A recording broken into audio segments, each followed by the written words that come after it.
Hi friends, ఈ వీడియోలో మనం the call of the wild అనే అడ్వెంచర్ మూవీ ఎక్స్ప్లెనేషన్ ని చూడబోతున్నాం. మనుషుల మధ్య ప్రేమతో పెరిగిన ఓ పెంపుడు కుక్కైన బక్ కొన్ని అనుకోని ట్విస్ట్ అండ్ టర్న్స్ వల్ల ఒక థ్రిల్లింగ్ అడ్వెంచర్ చేసి ఆఖరికి ఎలా అతని భయాలన్నీ దాటుకుని అడవిలో బ్రతికే ఒక ఉల్ఫ్ ప్యాక్ కి లీడర్ అవుతాడనే దాన్ని చాలా ఇంట్రెస్టింగ్ గా చూపించేది ఈ సినిమా స్టోరీ లైన్. యాక్చువల్లీ నేను సినిమా చూడడం స్టార్ట్ చేసినప్పుడు ఇంత బాగుంటుందని ఎక్స్పెక్ట్ చేయలేదు. సో మీరు కూడా ఈ వీడియోని లాస్ట్ వరకు చూడండి. ఇక లేట్ చేయకుండా ఫుల్ స్టోరీలోకి వెళ్ళిపోదాం. ఓపెన్ చేస్తే ఈ కథ 1890s లో జరుగుతున్నట్టు చూపిస్తారు. అలాస్కాకి దగ్గరలో ఉన్న యూకాన్ అనే ఒక మారుమూల మంచుకొండల ప్రదేశంలో మనుషులు బంగారం ఉందని కనిపెట్టారు. ఈ న్యూస్ దేశం మొత్తం స్ప్రెడ్ అయి పిచ్చి పట్టినట్టు ప్రజలు వాళ్ళ లక్ ట్రై చేయడానికి గోల్డ్ వెతుకుతూ బయలుదేరారు. కానీ స్నో పడే ఆ కోల్డ్ అయిన క్లైమేట్ లో మూటలు మోయడానికి వాళ్ళ బండి లాగడానికి బలమైన పెద్ద పెద్ద కుక్కల అవసరం కూడా పెరిగిందని ఒక బ్యాక్గ్రౌండ్ వాయిస్ చెప్తున్నట్టు చూపించి ఈ సినిమా హీరో అయిన బక్ అనే ఆ డాగ్ ని చూపిస్తారు. బక్ ఈ సిటీలో బాగా పలుకుబడి ఉన్న ఒక జడ్జ్ అల్లారు ముద్దుగా పెంచుకుంటున్న కుక్క కాబట్టి అతను ఏం చేసినా అది ఎంత పెద్ద తప్పైనా బక్ ని పల్లెత్తు మాట అనే ధైర్యం ఇక్కడ ఎవ్వరికి లేదు. సింపుల్ గా చెప్పాలంటే అతని ఊరికి కిరీటం లేని రాజు. జడ్జి ఇంట్లో పనిచేసే అమ్మాయి కూరలు కాయగూరలు కొన్నాక టైం అయింది, రిటర్న్ వెళ్దాం బక్ అని పిలవడంతో వెళ్తూ దారి మధ్యలో ఇద్దరు ఐస్ మోస్తుంటే మధ్యలోకి దూరి దాన్ని నాకడం, న్యూస్ పేపర్ అమ్మే పిల్లాడికి గుడ్ మార్నింగ్ చెప్పడం, తన పని తాను చేసుకుంటున్న పోస్ట్మన్ సైకిల్ ని చేసి అతన్ని భయపెట్టడం అని బక్ చేసే అల్లరికి ఒక ఎండే ఉండదు. ఆ సమయంలో మార్కెట్ లో ఉన్న ఒక వ్యక్తి బక్ సైజ్ చూసి సర్ప్రైజ్ అయి న్యూస్ పేపర్ లో డాగ్స్ ని మంచి డబ్బుకు అమ్మొచ్చనున్న యాడ్ చూసి ఏదో ఆలోచిస్తున్నట్టు చూపిస్తారు. ఇంటికొచ్చాక ఆ మేడ్ బక్ దగ్గర వెళ్లి జడ్జ్ కూతుర్లని లేపమని చెప్పడంతో ఎంత చక్కగా వాళ్ళని లేపుతాడో మీరే చూడండి. అందులోనూ బక్ బాగా బల్క్ గా ఉండడంతో అతను పరిగెట్టే స్పీడ్ కి ఆ ఇల్లు మొత్తం షేక్ అవుతుంది. ఈ చేష్టలన్నిటికీ బాగా అలవాటు పడిన ఆ ఇంటి పని వాళ్ళు టక్కుమని వాళ్ళు ఇప్పుడే వండిన ఫుడ్ మొత్తం మరియు ఈజీగా బ్రేక్ అయ్యే ప్లేట్స్ ఇంకా కప్స్ అన్నిటిని ఏదో శత్రువు యుద్ధానికి వస్తున్నట్టు సేఫ్ గా కబోర్డ్ లో లాక్ చేస్తారు. నెక్స్ట్ సెకండ్ అక్కడికొచ్చిన బక్ ఇదంతా చూసి ఏంటి అప్పుడే అయిపోయిందా అన్నట్టు పాపంగా ఫేస్ పెట్టుకుంటే ఈ రోజు మేమే గెలిచామన్నట్టు వీళ్ళు ప్రౌడ్ గా ఫీల్ అయి బక్ ని కిచెన్ నుండి బహిష్కరిస్తారు. ఆ తలుపు ఓపెన్ చేయాలని ట్రై చేస్తున్న బక్ వెనక్కి తిరిగి హే డాడీ నువ్వా అని హ్యాపీ అయితే అతని మాస్టర్ అయిన అజజ్ దొరికావా అంటూ అతన్ని బయటకి ఇడ్చుకు వెళ్లి డోర్ లాక్ చేసేస్తాడు. ఈ పనిష్మెంట్ ఏం బక్ కి కొత్త కాదు. వెంటనే పక్కనున్న విండోలో దూరి లోపలికి వెళ్తామని చూస్తే ఇది ముందే ఎక్స్పెక్ట్ చేసినట్టు ఆ జడ్జ్ బయటకు తొంగి నో మనం ఆల్రెడీ డిస్కస్ చేసాం, ఈ రోజు నువ్వు బుద్ధిగా ఉండాలని చెప్తూ ఉండగా గార్డెన్ లో ఒక కుందేలుండడం గమనించిన బక్ అతన్ని పట్టించుకోకుండా దాన్ని ఫాలో చేస్తాడు. కానీ అదొక హోల్లో దూరి తప్పించుకోవడంతో బక్ మూడ్ అప్సెట్ అయిపోతుంది. యాక్చువల్లీ ఈ రోజు జడ్జ్ మిల్లర్ పుట్టినరోజు, అందుకని ఇంట్లో ఒక పార్టీ అరేంజ్ చేసుంటారు. అందరూ గెస్ట్లని రిసీవ్ చేస్తుంటే బయట టేబుల్ మీద ఫంక్షన్ కోసం వీళ్ళు సిద్ధం చేసిన ఫుడ్ చూసి షాక్ అయిన బక్ ఆహా ఇది కదా స్వర్గం అన్నట్టు ఆనందంగా వెళ్లి ఒక పట్టు పడతాడు. అది సరిపోదన్నట్టు ఇటు వీళ్ళందరూ గ్రూప్ ఫోటో తీస్తున్నప్పుడు నోట్లో ఒక లెగ్ పీస్ పట్టుకుని ఏదో ఈ ప్లేస్ అంతా అతనికే సొంతం అన్నట్టు దర్జాగా వెళ్లి పోసిస్తాడు. ఫోటో క్లిక్ అయ్యాక అతని నోట్లో ఉన్న ఆ కోడికాలు చూసి వీళ్ళందరూ షాక్ అయి వీడేం చేశాడో అని జడ్జ్ మిల్లర్ ఆ టేబుల్ దగ్గరికి వెళ్లి చూస్తే డిషెస్ మొత్తం కింద పడి ఆ చోటే గందరగోళంగా ఉంటుంది. ఎంత చెప్పినా వినకుండా అతని బర్త్డేని కూడా స్పాయిల్ చేసేసాడని జడ్జ్ మిల్లర్ చాలా బాధపడుతూ దీనికి పనిష్మెంట్ గా ఈ రోజు నైట్ నువ్వు బయటే పడుకోబక్కని చెప్పి వెళ్ళిపోతాడు. అన్ఎక్స్పెక్టెడ్లీ మిడ్ నైట్ అందరూ నిద్రపోయాక మార్కెట్ లో ఆ డాగ్ యాడ్ చూసిన వ్యక్తి బక్ ని పిలిచి ఒక చికెన్ పీస్ ఎరగా వాడి అతన్ని బండిలో లాక్ చేసి ఎవరికో అమ్మేస్తాడు. వాళ్ళక్కడి నుంచి బక్ ని కిడ్నాప్ చేసి అతనున్న పెట్టిని రైల్వే స్టేషన్ లో ఒక ట్రైన్ ఎక్కించి పంపించేస్తారు. బాక్స్ లో లాక్ అయి ఉన్న బక్ తిండి నిద్ర లేక ఎక్కడికి వెళ్తున్నాడో కూడా తెలియక చాలా కష్టపడతాడు. ఇలా చాలా దూరం ట్రావెల్ చేశాక ఆ ట్రైన్ అలాస్కాని రీచ్ అవుతుంది.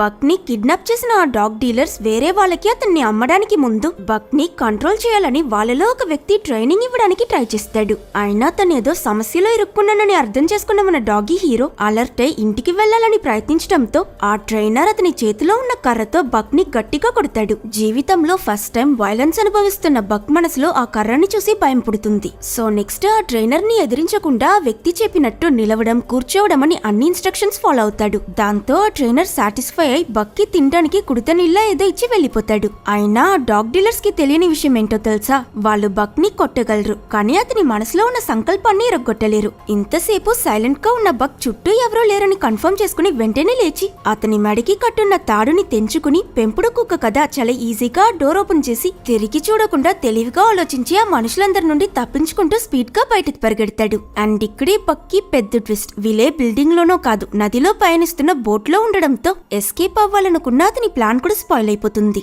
ఈ ఊరికి వచ్చే వాళ్ళందరూ మోస్ట్లీ బంగారం వెతకడానికి వస్తారు. ఫస్ట్ టైం బోట్ లో ట్రావెల్ చేయడం దిగాక మంచు పడ్డమని బక్కి ఈ ఎక్స్పీరియన్స్ మొత్తం చాలా కొత్తగా ఉంటుంది. నడుస్తున్న బక్ ఈసారి ఆ కిడ్నాపర్ ఎక్స్పెక్ట్ చేయని టైం చూసి అతని మెడకున్న తాడు తీసి క్రౌడ్ మధ్యలో దూరి అక్కడి నుంచి జంప్ అయిపోతాడు. పరిగెడుతున్నప్పుడు మధ్యలో అనుకోకుండా జాన్ అనే వ్యక్తిని గుద్దడంతో ఆయన పాకెట్ లో ఉన్న హార్మోనియం కింద పడిపోతుంది. అది గమనించిన బక్ దాన్ని నోట్లో పట్టుకుని వాయిస్తూ తీసుకువెళ్లి జాన్ కి తిరిగివ్వడంతో ఆయన సర్ప్రైజ్ అయి చాలా థ్యాంక్స్, నీ పేరేంటని అంటాడు. అప్పుడు ఆ డాగ్ డీలర్ బక్ అని అరుస్తూ వచ్చి అతన్ని తీసుకువెళ్లడం చూసి, ఓ నీ పేరు బక్ అన్నమాట, నిన్ను కలవడంలో చాలా సంతోషం, బాయ్ బక్ అని చెప్పి జాన్ బయలుదేరిన షిప్ ఎక్కి అక్కడి నుంచి వెళ్లిపోతాడు. నెక్స్ట్ సీన్ లో బక్ ని అమ్మకానికి ఉన్న మిగతా డాగ్స్ తో పాటు ఒక మార్కెట్ లాంటి ప్లేస్ లో లాక్ చేస్తారు. ఇన్ని డాగ్స్ తో ఇలా ఒకే చోట్లో ఉండడం కూడా బక్ కి ఇదే ఫస్ట్ టైం. ఏం చేయాలో ఈ మిగతా కుక్కలతో ఎలా నడుచుకోవాలో అతనికి ఏం తోచదు. గుంపులో ఉన్న బక్ ని చూడగానే నచ్చి పెలోర్ట్ అనే వ్యక్తి అతన్ని కొంటాడు. సో ఇప్పుడు ఇతనే మన డాగీ సెకండ్ మాస్టర్. పెలోర్ట్ ఒక పోస్ట్ మ్యాన్. ఈ మంచు ప్రదేశంలో నార్మల్ గా ట్రావెల్ చేయడం చాలా కష్టం కాబట్టి అతని స్లెడ్ అంటే కర్రలతో చేయబడ్డ ఒక స్లైడర్ దాన్ని ఈడ్చడానికే బక్ ని కొన్నాడు. ఈమె పెలోర్ట్ భార్య ఫ్రాంకోయిస్. అలాగే తను పోస్టల్ డ్యూటీస్ లో అతని అసిస్టెంట్ కూడా. తన బక్ ని చూసి పెలోర్ట్ దగ్గర 2 డాగ్స్ తీసుకురమ్మంటే ఒకటే తెచ్చావేంటని తిడుతూ ఉన్నప్పుడు బక్ ఒక్కడే అయినా 2 డాగ్స్ కి సమానం, వాడి హైట్ చూడు వెయిట్ చూడని బిల్డప్ ఇస్తే అవునవును చాలా పెద్దగా ఉన్నాడు, అందుకే చలి భరించలేక చచ్చే అవకాశం కూడా ఎక్కువగా ఉందని ఫ్రాంకోయిస్ స్టార్టింగ్ నుంచే బక్ మీద పెద్దగా ఎక్స్పెక్టేషన్స్ ఏం పెట్టుకోదు. ఆయన పెలోర్ట్ మాత్రం చాలా కాన్ఫిడెంట్ గా ఉంటాడు. వీళ్ళు మెయిల్ డెలివరీ చేయడానికి చాలా దూరం పయనించాలి కనుక స్లెడ్ ని లాగడానికి పెలోర్ట్ దగ్గర ఒక డాగ్ టీమే ఉంటుంది. ఇతని పేరు స్పిట్స్. నీ కొత్త బాస్, మీ టీమ్ కి కెప్టెన్. వీడేం చెప్పినా విను, బాగుపడతావు. ఇది డాలీ, బిల్లీ, మైక్, జో అని వరాసగా ఇంకో 6 కుక్కల్ని ఇంట్రడ్యూస్ చేశాక లాస్ట్ లో నిల్చునున్న సోలెక్స్ అనే డాగ్ ని ఇంట్రడ్యూస్ చేస్తాడు. ఈ సోలెక్స్ వయసు అయిపోవడం వల్ల చాలా వీక్ గా ఉంటుంది. బక్కి అందరినీ పరిచయం చేశాక పెలోర్ట్, నువ్వు కొత్తగా వచ్చావు కాబట్టి సోలెక్స్ పక్కన లాస్ట్ లో నిల్చో అని అతనికి వాళ్ళ టీం కాలర్ వేస్తాడు. ఓకే వినండి టీం, ఇప్పుడు మనం ఇక్కడ నుంచి సరిగ్గా 500 మైళ్ళు పయనం చేసి ఇదిగో ఈ ప్లేస్ కి మెయిల్ డెలివర్ చేయబోతున్నామని పెలోర్ట్ ఎక్స్ప్లెయిన్ చేయడం చూసిన ఫ్రాంకోయిస్, నువ్వెంత చెప్పినా వాటికేం అర్థం కాదంటే నీకేం తెలియదు ఊరుకో, వీళ్ళు చాలా ఇంటెలిజెంట్ అని పెలోర్ట్ బక్ దగ్గర స్పిట్స్ లీడ్ చేస్తాడు. నువ్వు ఫాలో అయితే చాలని ఎక్స్ట్రా ఇన్స్ట్రక్షన్స్ ఇస్తాడు. అయినా చుట్టూ ఏం జరుగుతుందో పట్టించుకోకుండా బక్ అతని మెడకున్న కాలర్ తీయడంలో చాలా బిజీగా దొరలడం చూసిన స్పిట్స్ పోయి వీడితో పనిచేయాలా అని అహంకారంగా చూస్తాడు. ఈ డాగ్స్ అన్ని పొజిషన్ లో నిలబడ్డాక పెలోర్ట్, మనం జస్ట్ లెటర్స్ ని మాత్రం కాదు, అది రాసిన వాళ్ళ ప్రేమ బాధల్ని, ఈ లెటర్స్ కోసం ఎదురు చూస్తున్న వాళ్ళ ఆశల్ని మోస్తున్నాం స్టార్ట్ అని మోటివేట్ చేయడంతో వీళ్ళ టీం ఆ స్లెడ్ తో బయలుదేరుతుంది. అన్ని కుక్కలు ఆ బండిని ఈడుస్తుంటే బక్ నడడు కదలడు. ఆయన తాడు కట్టుండడం వల్ల ఆ డాగ్స్ తో పాటు అతను కూడా పుల్ అవుతాడు. స్టార్టింగ్ ప్రాబ్లం ఉన్నా కొంచెం సేపు తరువాత వేరే దారి లేక వాళ్ళతో పరిగెట్టడం మొదలు పెడతాడు. అప్పుడు ఒక టర్నింగ్ లో కుందేల్ని చూసి డిస్ట్రాక్ట్ అయిన బక్ మొత్తం మర్చిపోయి దాన్ని పట్టుకోవడానికి వేరే డైరెక్షన్ లో పరిగెట్టడంతో బండి, కుక్కలు, పెలోర్ట్, ఫ్రాంకోయిస్ అని అందరూ జారి అతనితో పాటు కింద పడిపోతారు. అప్పటికి పెలోర్ట్ బక్ మీద కొంచెం కూడా కోపగించుకోకుండా, ఇట్స్ ఓకే బక్, ఇప్పుడు మనం అందరం ఒక టీం, నువ్వు పడితే మేం కూడా పడిపోతాం, కానీ మళ్ళీ కలిసి నిలబడతామని పెప్టాక్ ఇవ్వడం చూసి ఫ్రాంకోయిస్, ఎన్నిసార్లు చెప్పాలరా, అవి కుక్కలు, వాటికేం అర్థం కాదంటే బక్ కి అర్థమవుతుందని పెలోర్ట్ మొండి పట్టు పడతాడు. యాక్చువల్లీ ఇక్కడ పెలోర్ట్ చెప్పేది నిజమే. బక్ ఇంటెలిజెంట్ కాబట్టి అతనికి వీళ్ళ కాన్వర్సేషన్ మొత్తం అర్థమవుతుంది. సో వీళ్ళు మళ్ళీ జర్నీని స్టార్ట్ చేసినప్పుడు బక్ పెలోర్ట్ కోసం చాలా ట్రై చేసి ఆఖరికి అలసిపోయి ఒక చోట్ల పడిపోతాడు. చీకటైపోయింది. ఈ రోజు ఇక్కడే స్టే చేద్దామని పెలోర్ట్ ఇంకా ఫ్రాంకోయిస్ టెంట్ కట్టి పడుకుంటారు. ఆ అందమైన నార్థన్ స్కై కి కింద రాత్రి ఒంటరిగా కూర్చున్న బక్ ప్రపంచం ఇంత పెద్దదా అని ఆశ్చర్యపోతున్నప్పుడు గాలి కొట్టి చలి భరించలేక వెచ్చగా ఉంటుందని టెంట్ లో పడుకుంటున్న ఫ్రాంకోయిస్ ని బయటకు తోసి తన భర్త పెలోర్ట్ ని హక్ చేసుకుని నిద్రపోతాడు. సడన్ గా చలేస్తుందేంటా అని మెలుకున్న ఫ్రాంకోయిస్ ఇది చూసి టెన్షన్ అయి కుక్కలు బయటే పడుకోవాలి పో అని అతన్ని గెంటేస్తుంది. అప్పుడు బక్ కంటికి ఒక పెద్ద నల్ల రంగు ఉల్ఫ్ కనిపిస్తుంది. అది చూసిన అతను భయపడి వెనక్కి అడిగేసి తిరిగితే నెక్స్ట్ సెకండ్ అక్కడ ఆ ఉల్ఫ్ ఉండదు. దాంతో మిగతా డాగీస్ ఎలా పడుకుంటున్నాయో నోట్ చేసిన బక్ వాటిలాగానే మంచులో ఒక గొయ్య తీసి అందులో పడుకుంటాడు. ఆ మరుసటి రోజు నుండి బక్ బిహేవియర్ పూర్తిగా మారిపోతుంది. ఇక ఇదే తన జీవితం అని అక్సెప్ట్ చేసుకున్నాడో ఏమో కానీ బక్ సీరియస్ గా పనిలో ఇన్వాల్వ్ అవుతాడు. ఈ ఫ్రీజ్ అయిన ఐస్ మీద పరిగెట్టడం రాకపోయినా తడిరి పొదిరి గుంపులో గోవిందా కొడుతూ ఎలానో మేనేజ్ చేస్తుంటాడు. ఇలా బక్ బాధపడుతుంటే ఇది చూసి ఈ దుర్మార్గుడి స్పిట్స్ అన్యాయానికి సంతోషపడతాడు. 500 మైళ్ళు ట్రావెల్ చేయాలంటే అంత సులభం కాదు కదా. చాలా దూరం చాలా రోజులు ట్రావెల్ చేస్తూ ఒక్కొక్క స్టాప్ లో డెలివర్ చేయాల్సిన మెయిల్స్ ని చేరుస్తుంటారు. అలాగే ఈ ఇన్సిడెంట్స్ కి మధ్యలో స్పిట్స్ ఒక మంచి లీడర్ కాదన్న విషయం బక్ తెలుసుకుంటాడు. ఆ వయసైపోయిన సోలెక్స్ అనే డాగ్ ఉంది కదా, దాని దగ్గర నుండి స్పిట్స్ ఫుడ్ లాక్కోవడం చూసిన బక్ జాలేసి సోలెక్స్ కి అతని ఫుడ్ ఇస్తాడు. అతని మంచితనం చూసి ఆ టీమ్ లో ఉన్న కుక్కలన్నీ ఆశ్చర్యపోతాయి. నెక్స్ట్ నీళ్లు తాగే చోట్ల కూడా స్పిట్స్ మిగతా వాళ్ళని బెదిరించి భయపెట్టి తను తాగేంత వరకు వాళ్ళని కూడా వదలకపోయేసరికి బక్ పక్కనే ఐసిరగొట్టి ఈ డాగీస్ తాగడానికి ఇంకో వాటర్ సోర్స్ ని క్రియేట్ చేస్తాడు. ఇలా అన్ని విషయాలని త్వరగా నేర్చుకుని ఈ కొత్త లైఫ్ స్టైల్ కి అలవాటు పడిన బక్ మనసులో కాన్ఫిడెన్స్ పెరిగి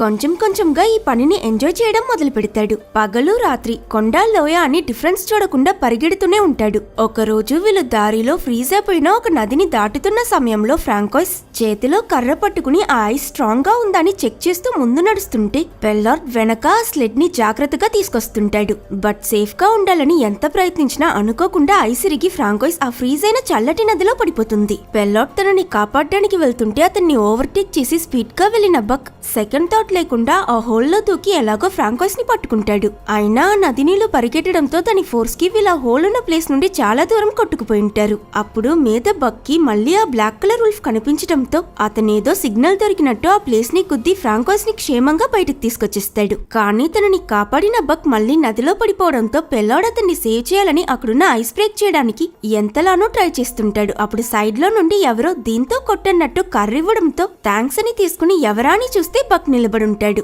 అతన్ని చూసాకే పెల్లార్డ్ కి పోయిన ప్రాణం మళ్ళీ తిరిగొస్తుంది. ఇలా ఇక్కడ వీళ్ళంతా హ్యాపీగా ఉంటే ఇదంతా దూరంలో నుండి స్పిట్స్ నోట్ చేస్తుంటాడు. ఆ రోజు రాత్రి వీళ్ళు బాన్ఫైర్ ముందు కూర్చునున్నప్పుడు సడన్ గా ఫ్రాంకోయిస్ బక్ దగ్గర నీకొకటి చెప్పనా, ఇంతవరకు ఎంత ట్రై చేసినా పెల్లార్డ్ ఒక్కసారి కూడా మెయిల్ ని టైం కి డెలివర్ చేసిందే లేదు. అయినా నమ్మకం వదలకుండా ప్రయత్నిస్తే ఏదో ఒక రోజు ఆ లెటర్స్ ని టైం కి చేర్చొచ్చని నమ్ముతున్నాడు. అతని ఈ కళని ఫుల్ఫిల్ చేయడానికి నువ్వు సహాయపడతావని అతని నమ్మకం. అండ్ ఈ రోజటి నుంచి నేను కూడా అది నమ్ముతున్నానని బక్కి థ్యాంక్స్ చెప్పి ఒక పెద్ద మాంసం ముక్కిచ్చి అక్కడి నుంచి వెళ్ళిపోతుంది. ఇదంతా చూస్తున్న స్పిట్స్ బక్ తన పొజిషన్ కి ఆపదవుతాడని జెలస్ గా ఫీల్ అవుతుంటాడు. ఆ టైంలో ఒక కుందేలు పరిగెట్టడం చూసిన హీరో బక్ ఎక్సైట్ అయి దాన్ని చాలా దూరం కష్టపడి చేస్తూ వెళ్లి పట్టుకుని అన్ఎక్స్పెక్టెడ్లీ కోరిక తీరిపోయాక దాన్ని ప్రాణాలతో వదిలిస్తాడు. దీంతో ఆ కుందేలే ఒక్క సెకండ్ షాక్ అయిపోతుందంటే చూసుకోండి. మహానుభావుడు వదిలేశాడని అది వెళ్తూ ఉంటే వెనక నుండి సడన్ గా వచ్చిన స్పిట్స్ దాన్ని ఒక్క కొరికి చంపేస్తాడు. ఈ రోజు నువ్వో నేనో తేలిపోవాలన్నట్టు అతను బక్ ని ఫైట్ కి ఛాలెంజ్ చేసి హఠాత్తుగా అతనిపై దాడి చేస్తాడు.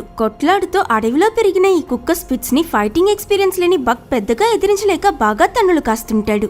ఆఖరికి అతను పడిపోయాక స్పిట్స్ మిగతా డాగీస్ ని బెదిరించేటట్టు చూస్తూ వీడు ఓడిపోయాడు, ఇక ఎక్స్ట్రాలు చేయకుండా అందరూ నా కింద పడుండండి అన్నట్టు అహంకారంగా అక్కడి నుంచి దిగుతుంటే కిందున్న ఈ డాగీస్ కూడా భయంలో వెనక్కి వెళ్లిపోతుంటాయి. అప్పుడు వీళ్ళలో సోలెక్స్ మాత్రం వెనక్కి తగ్గకుండా బక్ ని లేవమని మోటివేట్ చేస్తూ అరుస్తాడు. అది చూసి మిగతా డాగీస్ మనసులో కూడా ధైర్యం పుట్టి అందరూ కలిసి స్పిట్స్ కి ఎదురు తిరిగి బక్ కి సపోర్ట్ చేస్తారు. వీళ్ళ అరుపులు వినిపించి బక్ కి మెలుకో వచ్చి కళ్ళు తెరిచినప్పుడు మళ్ళీ ఆ నల్ల ఉల్ఫ్ అతనికి కనిపిస్తుంది. దాంతో సడన్ గా అతను లేచి స్పిట్స్ ని ఎదుర్కోవడానికి రెడీ అయి ఈసారి అతను దాడి చేయగానే ఇంతకు ముందు స్పిట్స్ ఎలా అయితే ఆ రాబిట్ మెడ కొరికి ఒక్క మూవ్లోనే చంపిందో బక్ అదే యాక్షన్ ఇమిటేట్ చేసి స్పిట్స్ ని నేలకేసి కొట్టి ఓడిస్తాడు. మోరోవర్ స్పిట్స్ ని చంపే అవకాశం దొరికిన బక్ అతన్ని ఏం చేయకుండా ప్రాణాలతో వదిలేయడంతో ఆ టీంలో అతని మర్యాద ఇంకా పెరుగుతుంది. అలాగే తన ఓటమి అంగీకరించిన స్పిట్స్ అక్కడి నుంచి శాశ్వతంగా వెళ్లిపోతాడు. నెక్స్ట్ డే తెల్లవారి వీళ్ళు బయలుదేరే సమయం వచ్చిన స్పిట్స్ తిరిగి రాకపోవడంతో పెల్లార్డ్ అతని కోసం చాలా వెతికి దొరకకపోయేసరికి స్పిట్స్ లేకుండా వెళ్లాలని డిసైడ్ అవుతాడు. సో టీం ని లీడ్ చేయడానికి వేరే లీడర్ ని సెలెక్ట్ చేయాలనుకుంటున్నప్పుడు బక్ వచ్చి స్పిట్స్ ప్లేస్ లో నిల్చుంటాడు. నువ్వు కాదు బక్స్, నీకన్నా సోలెక్స్ కి 5 years ఎక్స్పీరియన్స్ ఎక్కువ, వెనక్కి పోని చెప్పినా వినకుండా నేనే లీడర్, నేనిక్కడే ఉంటానని బక్ కదలకుండా అక్కడే కూర్చోవడంతో ఆఖరికి పెల్లార్డ్ ఇంకా ఫ్రాంకోయిస్ అతన్ని తోసుకుంటూ వెనకాల వదిలి సోలెక్స్ ని బలవంతంగా ముందుకు తీసుకొస్తే నిన్నే వీడు బాస్ ని బాక్స్ లో కుద్దాడు, నన్నెందుకయ్యా అనవసరంగా ఇందులో ఇన్వాల్వ్ చేస్తున్నావని పరిగెట్టి లాస్ట్ లో వెళ్ళి నిల్చుంటాడు. ఏమైందిరా మీకు ఈ రోజు, నన్ను ఇలా టార్చర్ చేస్తున్నారని పెల్లార్డ్ ఫ్రస్ట్రేట్ అయినప్పుడు ఫ్రాంకోయిస్ మేబీ నీకు తెలియందేదో వీటికి తెలుసుండొచ్చు, ఆలోచించని అంటుంది. ఛాన్సే లేదు, నాకు వీళ్ళ గురించి అన్ని తెలుసంటూ లాస్ట్ లో వేరే దారి లేక పెల్లార్డే కన్విన్స్ అయి బక్ ని లీడర్ గా ముందు నిల్చోబెడతాడు. దాంతో బక్ కూడా ఖుషి అయి పెల్లార్డ్ స్టార్ట్ అని చెప్పగానే ఫుల్ ఫోర్స్ తో స్పీడ్ గా పరిగెట్టడం మొదలు పెడుతుంది. అది మాత్రం కాదు, ఈ టీమ్ లో మిగతా డాగీస్ కూడా బక్ మీద ఉన్న అభిమానంతో హ్యాపీగా అదే స్పీడ్ లో అతన్ని ఫాలో అవుతాయి. ఎప్పటికన్నా ఈ రోజు వీళ్ళు స్పీడ్ గా ట్రావెల్ చేయడం చూసి ఆనందంలో పెల్లార్డ్ గట్టిగా అరవడంతో అన్ఎక్స్పెక్టెడ్లీ అక్కడ ఒక పెద్ద అవలంచ్ మొదలవుతుంది. ఆ సిచ్యువేషన్ లో బక్కి మళ్ళీ ఆ బ్లాక్ ఉల్ఫ్ కనిపిస్తుంది. ఇంతకీ ఈ ఉల్ఫ్ బక్కి కనిపించే ఇమాజినేషన్ మాత్రమే, అది అతని ఇన్స్టింక్ట్స్, మనసాక్షి లేదా అతనిలో ఉన్న పొటెన్షియల్ ని సింబలైజ్ చేస్తుంది. ఇక్కడ మంచు చర్య నుంచి తప్పించుకోవడానికి పెల్లాట్ బక్ ని వెంటనే లెఫ్ట్ సైడ్ కి వెళ్ళమంటాడు. కానీ ఆ వుల్ఫ్ ని చూసిన బక్ అతని మాట వినకుండా రైట్ సైడ్ లోకి పరిగెడతాడు. తీరా చూస్తే అది నిలుచునున్న కొండ కింద ఒక గుహ ఉంటుంది. బక్ వీళ్ళని ఆ మార్గంలో తీసుకువెళ్లి ఎలాగో కష్టపడి వాళ్ళందరినీ కాపాడుతాడు. అండ్ ఇలా నెక్స్ట్ మరే సమస్యని ఎదుర్కోకుండా వీళ్ళ జీవితంలో ఫస్ట్ టైం మెయిల్ ని సరైన సమయానికి తీసుకువెళ్లి చేరుస్తారు. దీంతో పెల్లార్ట్ ఇంకా ఫ్రాంకోయిస్ మాత్రం కాదు, ఆ ఊరి ప్రజలందరూ కూడా చాలా సంతోషపడతారు. ఆ రోజు ఆ లెటర్స్ తీసుకుంటున్న వాళ్ళ ఆనందం చూసిన బక్ అతను చేసే పని మీద గర్వపడతాడు. అట్ ద సేమ్ టైం మనకి అదే ఊర్లో ఉన్న జాన్ అతని భార్యకి లెటర్ రాస్తున్నట్టు చూపిస్తారు.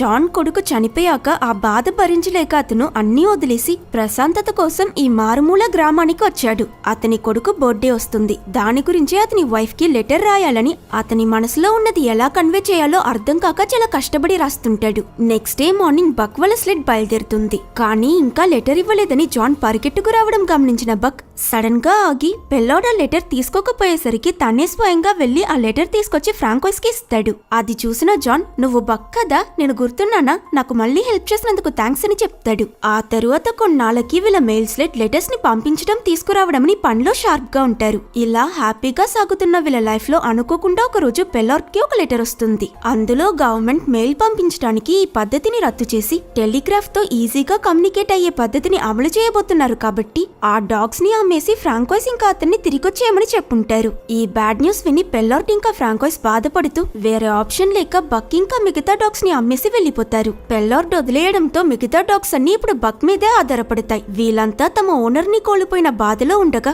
అక్కడికి హాల్ అనే వ్యక్తి వచ్చి ఈ టీం మొత్తాన్ని కొంటాడు. హాల్ అతని సిస్టర్ ఇంకా తన భర్తతో కలిసి బంగారం వెతకడానికి ఊరుకొచ్చాడు. ట్రావెల్ ఈజీ చేసి వాళ్ళ లగేజ్ మొత్తం మోయడానికి ఈ డాగ్స్ ని కొన్నాడు. అయినా ఆల్రెడీ ఆ లగేజే బరువు అంటే అది సరిపోదన్నట్టు ఆ స్లెడ్ మీద ముగ్గురు కూర్చుని డాగ్స్ ని లాగమంటాడు. బక్ ఇంకా మిగతా కుక్కలు ఎంత ప్రయత్నించినా ఆ స్లెడ్ అస్సలు కదలదు.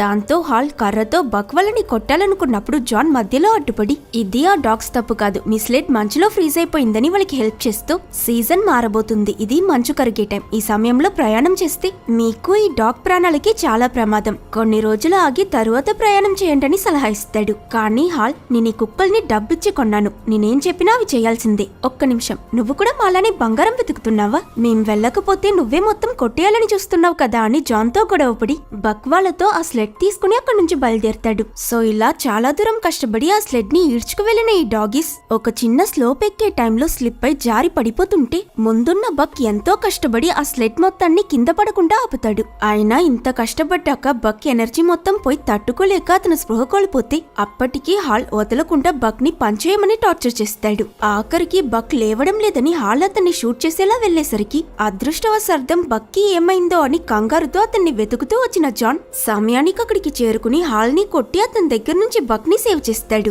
వీటిని ఇంతలా టార్చర్ చేస్తున్నావు, అసలు మనిషివేనా నువ్వు? ముందుండే రివర్ ఎప్పుడైనా కరిగే ప్రమాదం ఉంది కాబట్టి ఈ కుక్కలు ముందుకు వెళ్లడానికి మొహమాట పడుతున్నాయి. వాటి మాట వినని జాన్ మళ్ళీ అడ్వైస్ చేస్తాడు. అది విని ఈసారి హాల్ సిస్టర్ ఇంకా తన భర్త కూడా వాళ్ళ జర్నీని పోస్ట్పోన్ చేద్దామని ఎంత చెప్పినా అతను అస్సలు వినిపించుకోకుండా పడిపోయిన బక్ ఎలాగో పనికిరాడని ఆ మిగిలిన డాగ్స్ తో అక్కడి నుంచి వెళ్లిపోతాడు. అతను వెళ్లడం చూసి వేరే దారి లేక అతని సిస్టర్ ఇంకా బ్రదర్ ఇన్ లా కూడా ఫాలో అవుతారు. ఈ డాగీస్ కి బక్ ని వదిలేసి వెళ్లడం అస్సలు ఇష్టం ఉండదు. అయినా హాల్ కర్రతో వాటిని కొట్టడంతో భయంలో బాధపడుతూ అతనితో వెళ్తాయి. ఆ తరువాత జాన్ బక్ ని తన ఇంటికి తీసుకువెళ్తాడు. బాగా టైర్డ్ గా ఉన్న బక్ ఏకంగా 2 రోజులు నిద్రపోతాడు. మెలకు వచ్చి బయటకు వెళ్లి చూస్తే అక్కడ మంచు మొత్తం కరుగుతుంటుంది. తన ఫ్రెండ్స్ కి ఏమైందో అని అతను కంగారు పడతాడు. అప్పుడు జాన్, వాళ్ళిక్కడ లేరు, ఆల్రెడీ వెళ్లిపోయారు, కావాలంటే నాతో ఇక్కడే ఉంటావో లేదంటే నీకు నచ్చిన ప్లేస్ కి వెళ్తావో నీ ఇష్టమని చెప్పి తాగడానికి బార్ కి వెళ్తాడు. జాన్ డ్రింక్ చేస్తుండగా అక్కడికి వచ్చిన హాల్ సడన్ గా అతన్ని కొట్టి, నీ వల్లే నా డాగ్స్ పారిపోయాయి, నాతో వచ్చిన నా ఫ్యామిలీ మంచు కరిగిన నదిలో కొట్టుకుని చనిపోయారని అరుస్తాడు.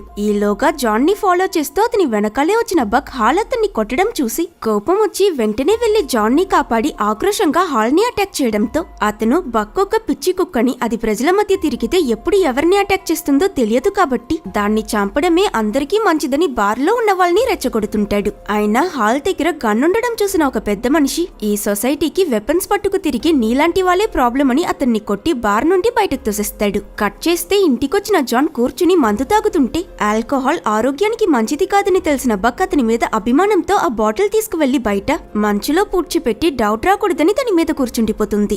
జాన్ బయట వెతికి ఆ బాటిల్ దొరకకపోయేసరికి బక్ పక్కన కూర్చుని అలా చంద్రుడిని చూస్తూ అతని మనసులో ఉన్న బాధని బక్ తో షేర్ చేసుకుంటాడు. నా కొడుకు సడన్ గా ఒక రోజు జ్వరం వచ్చి 2 days లో చనిపోయాడు. ఆ తరువాత నాకు నా భార్యకి మధ్య దూరం పెరిగిపోయింది. ఇంట్లో ఉండడం కష్టమనిపించి నాకంటూ ఒక ప్లేస్ వెతుకుతూ ఇలా వచ్చేసానని తన కథ చెప్తాడు. ఆ రోజు అతని పాస్ట్ గుర్తు తెచ్చుకున్న జాన్ నెక్స్ట్ డే తెల్లవారగాని బక్ ని లేపి ఒక మ్యాప్ చూపించి నా కొడుక్కి అడ్వెంచర్స్ అంటే చాలా ఇష్టం, ఈ బంగారం దొరికిన ప్లేస్ కి వెళ్లాలని చాలా ఆశపడేవాడు. డబ్బు కోసం కాదు, జస్ట్ వాడికి ట్రావెల్ చేసి అన్ని ప్లేసెస్ ని చూసి ఇంతవరకు ఎవ్వరూ వెళ్ళని మ్యాప్ లో లేని కొత్త చోటికి వెళ్లాలన్న డ్రీమ్ ఉండేది. ఇప్పుడు నాకు నా కొడుకు ఆశని నెరవేర్చాలనిపిస్తుంది. మనమిద్దరం ఆ అడ్వెంచర్ కి వెళ్దామా అని అడిగితే బక్ హ్యాపీగా ఒప్పుకుంటాడు. ఇంకా లేట్ చేయకుండా ఒక చిన్న బోట్ ఎక్కి ఒక నదిలో వీళ్ళ సాహస పయనాన్ని స్టార్ట్ చేస్తారు. చుట్టూ పెద్ద పెద్ద మౌంటైన్స్, క్లీన్ అయిన నీళ్ళలో తిరిగే చేపలు, ఆకాశంలో ఎగిరే రకరకాల పక్షులని ఎన్నో అందమైన విషయాల్ని చూస్తారు. ట్రావెలింగ్ మధ్య రాత్రి పూట టెంట్ వేసుకుని నిద్రపోతున్నప్పుడు జాన్ బయటున్న బక్ ని కూడా లోపలికొచ్చి పడుకోమని చెప్తాడు. ఇక్కడ మనకి అతను బక్ ని పెట్లా కాకుండా ఒక పార్ట్నర్ గా చూస్తున్నాడన్న విషయం అర్థమవుతుంది. ఫుల్ మూన్ ని చూస్తూ పాట పాడడం, టెంట్ లో కథలు చెప్పుకోవడం అని వీళ్ళిద్దరూ బాగా ఎంజాయ్ చేస్తూ ఎన్నో రోజులు ట్రావెల్ చేస్తారు. ఒక రోజు ఓ చిన్న వాటర్ ఫాల్ మీద నుండి పడి వీళ్ళ బోట్ డ్యామేజ్ అయిపోవడంతో వీళ్ళు దాన్ని అక్కడే వదిలేసి నడవడం స్టార్ట్ చేస్తారు. మరోవైపు హాల్ జాన్ ని చంపడానికి అతని ఇంటికి వెళ్లి కింద పడున్న మ్యాప్ లో వీళ్ళు మార్క్ చేసిన ప్లేస్ ని అతని దగ్గరున్న మ్యాప్ తో కంపేర్ చేసి వీళ్ళు నిజంగానే బంగారం వెతుకుతూ వెళ్లారని అపార్థం చేసుకుంటాడు. ఇటు స్పెసిఫిక్ గా ప్లాన్ అంటూ ఏం లేకుండా బక్ చూపించే డైరెక్షన్ లో వెళ్లి అందమైన ప్లేసెస్, అద్భుతమైన సీనరీస్ చూస్తూ వెళ్లిన వీళ్ళకి ఒక దగ్గర పాడుబడ్డ ఒక చిన్న ఇల్లు కనిపిస్తుంది. ఆ ఇల్లు క్లీన్ చేస్తూ ఇది ట్రాష్, ఇది ట్రాష్, ఇది కూడా ట్రాష్ అంటూ అనవసరమైనవన్నీ బయటకు విసురుతున్న జాన్ ఒక మందు బాటిల్ చూసి 32 పళ్ళు కనిపించేటట్టు నవ్వుతూ ఇది ట్రెషర్ అని సంతోషపడతాడు. ఆ తరువాత వీళ్ళు స్టే చేయడానికి ఆ ఇంటిని రెడీ చేసుకున్నాక పొద్దున్నే స్నానం చేద్దామని జాన్ నదిలో దిగితే లోపల నిజంగానే బంగారం ఉంటుంది. ఇదేం లక్రా అని హ్యాపీగా జల్లెడతో బంగారం తీస్తున్న జాన్ బక్ కూడా హెల్ప్ చేయాలని ఒక రాయ తీసి చూపించడం చూసి అది కాదు బక్, ఇదిగో ఇలా ఉన్నవి తీయని జాన్ ఒక చిన్న గోల్డ్ పీస్ చూపిస్తాడు. సరేనని ఈసారి నీటిలోకి వెళ్లిన బక్ బాల్ సైజ్ లో ఒక పెద్ద బంగారం ముక్క తీసి చీచి ఇది కాదు ఆయన చిన్నదడిగడని అది నీటిలో పడేసి చిన్న ముక్క తీసుకువెళ్లి జాన్ కి ఇస్తుంది. అప్పుడు దూరంలో ఒక వైట్ కలర్ ఉల్ఫ్ పరిగెట్టడం గమనించిన బక్ అటువైపే చూస్తుండడం చూసిన జాన్ ఏమైంది, ఎక్కడికైనా వెళ్లాలంటే వెళ్ళు, కానీ చీకటి పడేలోగా తిరిగొచ్చే అని చెప్పడంతో ఆ వైట్ ఉల్ఫ్ వెళ్లిన డైరెక్షన్ లో దూసుకు పరిగెడతాడు. మధ్యలో ఒక పెద్ద ఎలుగుబంటిని చూసి బక్ భయపడి తన దారికి అడ్డుపడకుండా సైడ్ లో నుంచి వెళ్లి ఆ వైట్ ఉల్ఫ్ ని కలుస్తాడు. అయినా బక్ మనుషులతో నడుచుకునేటట్టు హ్యాండ్ షేక్ చేయడానికి చెయ్యివ్వడంతో వీడేదో తేడాగా ఉన్నాడని ఆ ఉల్ఫ్ అక్కడి నుంచి పారిపోతుంది. ఇక నెక్స్ట్ డే నుంచి ఈ వైట్ ఉల్ఫ్ ని ఫాలో చేయడమే మన బక్ పని. ఒకరోజు వేటకని వెళ్లిన ఆ ఉల్ఫ్ ప్యాక్ కి చెందిన ఒక తోడేలు నదిలో పడి కొట్టుకుపోవడం చూసి మిగిలిన ఉల్ఫ్స్ అన్ని కంగారు పడుతుంటే హీరోలా ఎంట్రీ ఇచ్చిన బక్ కష్టపడి ఆ ఉల్ఫ్ ని సేవ్ చేస్తాడు. దాంతో ఈ ఉల్ఫ్స్ అన్ని అతన్ని వాళ్ళలో ఒక అతనిగా చేర్చుకుంటాయి. అలా వాళ్ళతో ఫ్రెండ్షిప్ మొదలయ్యాక బక్ కూడా కొంచెం కొంచెంగా అడవిలో బ్రతకడానికి పూర్తిగా అలవాటైపోతాడు. రోజు రోజుకి అతను ఇంటికి తిరిగి వెళ్లే టైం లేట్ అవుతూ ఉంటుంది. ప్లస్ రోజు వేటకు వెళ్లి ఒక రోజు బర్డ్స్, ఒక రోజు చేప అని ప్రతిసారి ఏదో ఒకటి తీసుకురావడం అని బక్ లో జరిగిన మార్పులు చూసిన జాన్ ఈ రోజేంటి ఇంత లేట్ గా వచ్చావు, డైలీ నన్ను ఒంటరిగా వదిలేసి వెళ్లిపోతున్నావు, నువ్వెక్కడికి వెళ్తున్నావో ఏం చేస్తున్నావో నాకు తెలియదు, కానీ జాగ్రత్తగా ఉండు బక్ అని చెప్పడం విని జాన్ అతని భద్రత తలుచుకుని దిగులు పడుతున్నాడని అర్థం చేసుకున్న బక్ నెక్స్ట్ డే అతన్ని తీసుకువెళ్లి ఆ వైట్ ఉల్ఫ్ ని చూపించి తాను నా ఫ్రెండ్, నేను సేఫ్ గా ఆడుకుంటున్నానని ఇంట్రో ఇస్తాడు. బక్ ఎక్స్ప్రెషన్ ని బట్టి అతను ఏం చెప్పాలనుకుంటున్నాడో అర్థం చేసుకున్న జాన్ తాను నీకోసమే వెయిట్ చేస్తున్నట్టుంది, వెళ్ళని అతన్ని పంపించి వాళ్ళ వెనకాలే ఇతను కూడా ఫాలో అయి బక్ ఆ ఉల్ఫ్స్ తో ఎంత సంతోషంగా కలిసిమెలిసి బ్రతుకుతున్నాడో చూసి ఆశ్చర్యపోతాడు. ఇక ఇదే బక్ హోమ్ అని అర్థం చేసుకున్న జాన్ బాగా ఆలోచించి అతను కూడా తన భార్య దగ్గరికి తిరిగి వెళ్లాలని నిర్ణయించుకుంటాడు. సో ఆ రోజు జాన్ అతను కనిపెట్టిన ఆ బంగారం నదిలో విసిరేస్తుండగా అక్కడికి బక్ రావడం చూసి ఏంటి ఆలోచిస్తున్నావు, అత్యాశ అంత మంచిది కాదు, ఇదిగో నాకు బ్రతకడానికి ఇది సరిపోతుంది, నేను రేపు తిరిగి వెళ్లిపోతున్నాను, నువ్వు నాతో రానక్కర్లేదు బక్, ఇక్కడ నీకంటూ ఒక ఫ్యామిలీ దొరికింది, హ్యాపీగా ఉండు, జస్ట్ రేపు ఉదయం వచ్చి నాకు సెండ్ ఆఫ్ ఇస్తే చాలని చెప్తాడు. దాంతో బక్ బాధపడుతూ అక్కడి నుంచి ఆ వైట్ ఉల్ఫ్ దగ్గరికి వెళ్లిపోతాడు. బట్ దురదృష్టం ఏంటంటే ఆ రోజు రాత్రే వీళ్ళని వెతుకుతున్న హాల్ ఈ ప్లేస్ ని కనిపెట్టి జాన్ ని చంపాలని ప్రయత్నిస్తాడు. వీళ్ళ ఫైట్ లో పొరపాటుగా ఆ ఇంటికి నిప్పంటుకుని కాలిపోతూ ఉంటుంది. ఒక సిచ్యువేషన్ లో హాల్ జాన్ ని షూట్ చేసేస్తాడు. ఆ గన్ సౌండ్ వినిపించి అడవిలో ఉన్న బక్ కూడా తన మాస్టర్ కి ఏమైందో అని వీళ్ళున్న డైరెక్షన్ లో పరిగెడుతుంది. ఇక్కడ జాన్ దగ్గర ఉన్న బంగారం చూసి ధనవంతుడైపోతానని ఆ విలన్ సంబరపడిపోతున్న సమయంలో అక్కడికి చేరుకున్న బక్ అతన్ని అటాక్ చేస్తుంది. అప్పుడు హాల్ అతని చేతిలో ఉన్న కర్ర చూపించి బక్ ని భయపెడతాడు. అయినా లాస్ట్ మినిట్ లో ఇక్కడ తన భయాన్ని దాటుకుని బక్ ఆ విలన్ పై దాడి చేసి అతన్ని ఆ మండే నిప్పులోకి తోసేయడంతో నెక్స్ట్ సెకండ్ ఆ ఇల్లు కూలిపోయి అతను చనిపోతాడు. ఆ తరువాత బుల్లెట్ బుల్లెట్ గాయం తగిలిన జాన్ కూడా బక్ ని హక్ చేసుకుని ప్రామిస్ చేసినట్టు నాకు గుడ్ బై చెప్పడానికి వచ్చేసావా, థ్యాంక్ యూ అని తన ప్రాణాల్ని వదిలేస్తాడు. జాన్ చనిపోవడంతో బక్ చాలా బాధపడతాడు. కట్ చేస్తే కొన్ని మంత్స్ తర్వాత జరుగుతున్నట్టు కథ కంటిన్యూ అవుతుంది. బక్ ఇంకా వైట్ వుల్ఫ్ కి ఇప్పుడు 2 బేబీస్ ఉంటాయి. అది మాత్రం కాదు, ఇప్పుడు అతనే ఆ వుల్ఫ్ ప్యాక్ కి లీడర్. తనకున్న భయాలన్నిటినీ క్రాస్ చేసిన బక్ ని చూసి ఇప్పుడు ఆ ఎలుగుబంటే భయపడుతుందంటే చూసుకోండి. తన వాళ్లతో వేటకి వెళ్తున్న బక్ ఇరికిపోయిన ఆ పాత ఇంటిని చూసి జాన్ ని గుర్తు తెచ్చుకుని బాధపడతాడు. అండ్ ఫైనలీ బక్ తన లైఫ్ కి తనే మాస్టర్ అయినట్టు చూపించి ఈ మూవీనే ఎండ్ చేస్తారు.